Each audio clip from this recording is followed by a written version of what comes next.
Today, I'm just going to give you the objectives for today. We're going to gain an overview of Weebly. We're going to be introduced to the various tools and techniques Weebly has to offer.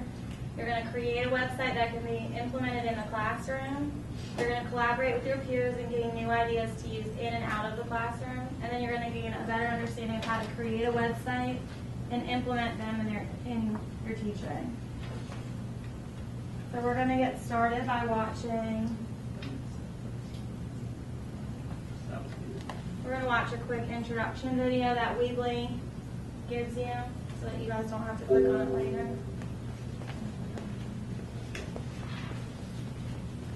So this will just give you a quick overview of Weebly before we get started.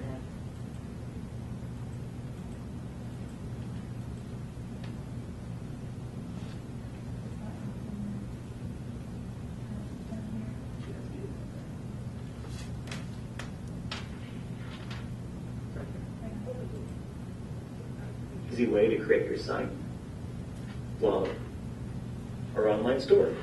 Our site creator is as simple as it is powerful, enabling you to add pages as well as text, pictures, and dozens of other ready-made building blocks with little more than a click, a drag, and a drop. What's more, everything you do is automatically saved, so you never have to worry about losing your work. Our ever-expanding gallery of unique themes give your site a modern and professional look. And our fully featured mobile editor makes sure your site looks fantastic from every phone. Whenever you're ready, publish your site and it's immediately available to show off to everyone you know. We also ensure that search engines like Google can easily find your site to help you grow. And we're here to help out every step of the way. To get ideas and inspiration, check out the videos and articles in our site planner. We also have tons of detailed tutorials and live training sessions that walk through the creation of a site from start to finish.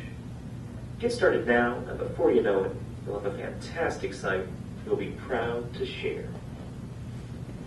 So Weebly can be used for a lot of different things. I teach first grade, so I would use it more to communicate with parents, but a lot of you teach older grades, so you could use it to There's two versions of Weebly. There's an education one and a regular one. If you sign up for the education one, which is what we're going to do today, you can put assignments up where they have to go in and submit assignments, and you can give them feedback on those assignments. You can use it as just a class website or a blog. Manage student accounts. Your students can sign up and you can give them passwords for themselves to use. You can accept homework assignments online, and then you can keep your parents up to date. There's lots of different uses. We're going to go ahead and have you set up your own account. And when we go in there, you're going to go to education.weebly.com and you're going to set up an account through here.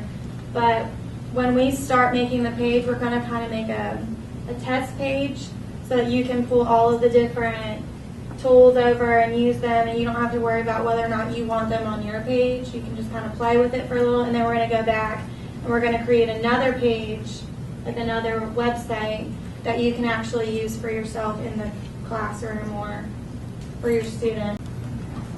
It's going to ask you to choose a theme. You can kind of scroll through them and see which one looks better to you, which one you like better. If you're doing younger grades, you're going to want to look for one that has tabs on the side rather than tabs across the top. The ones across the top work good if you only have a couple, like for ours. We only have a couple, but once you get past the amount that can fit on the top of the screen, it will give you like a menu button. You have to, when your cursor goes over it, it'll drop down. And younger students, it's a little bit harder for them to go over to that menu and drop down. So it's a lot easier if they go down the side and all the tabs will be visible on the side. So it depends on what you're using it for, what your preference is. If you're not going to have that many pages at the top, then you can pick any of the sites. Here's one right up here that has them going down the side. You can see it right down here. This is just going to be like a picture. You can choose whatever you want up there. You can make it smaller if you need to. But then the tabs start down here on the side. And it'll list all of them. Up at the top, this one up here, it's hard to see. My phone might you see better. This one right here, all the links are at the top. And then this one will only let you go over so far, and it'll give you a drop-down menu over to the side. So you just kind of have to choose whichever one you like best. There's really no right page. It's just whichever one you think looks better for you.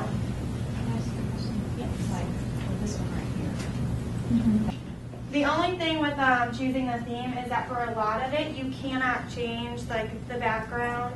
Like she found a rainbow one, and you can't choose the rainbow, change the rainbow stuff in the background. But like this one, you can change the color. That's about it, like the color scheme that's going through it. So you kind of have to pick one that you like when you look at it, because that's kind of how it's going to stay.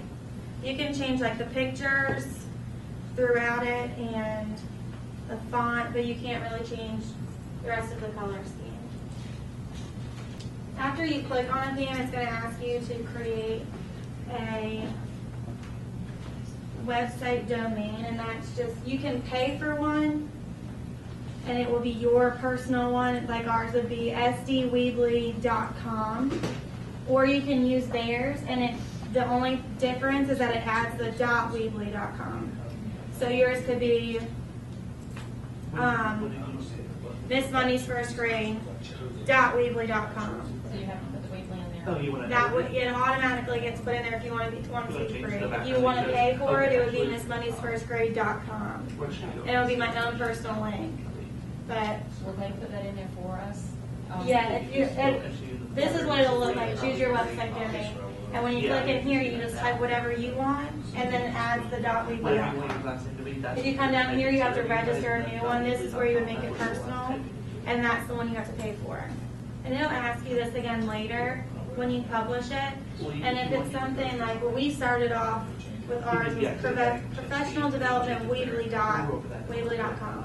And then we decided as a group it was just way too long to expect people to type in. So when we went to publish it again the next time, we changed it. So this is something that you can change.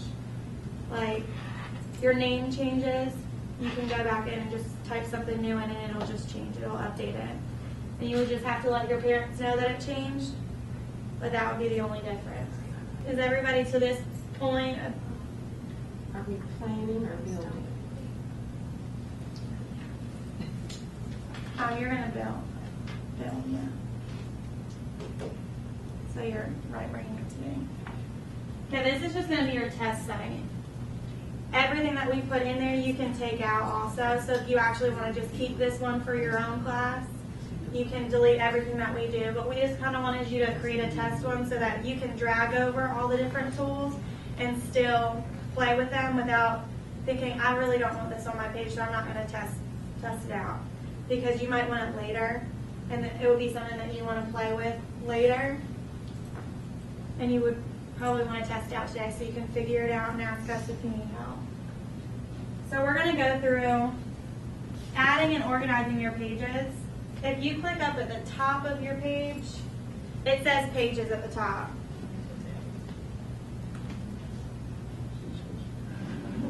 And when you click that, it gives you a home page. Well, you can change that if you want. You can rename it, or you can keep it as home page. Mine yesterday when I started, it gave me 3 pages. So if you end up in there and it gives you 3 automatically, you can just rename all of them. You can delete them.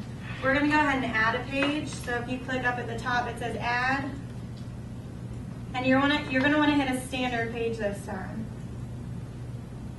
And this could be your assignment page, or it could be your schedule, whatever you want it to be. Just go ahead and write another name in there for a page, any random page.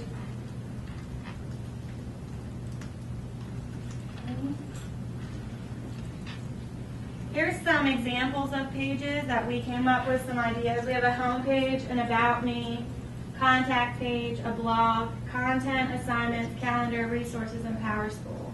So those are some different options that you can type in. In here, you have different page layouts. You can make, just like I was saying earlier, have that really big header.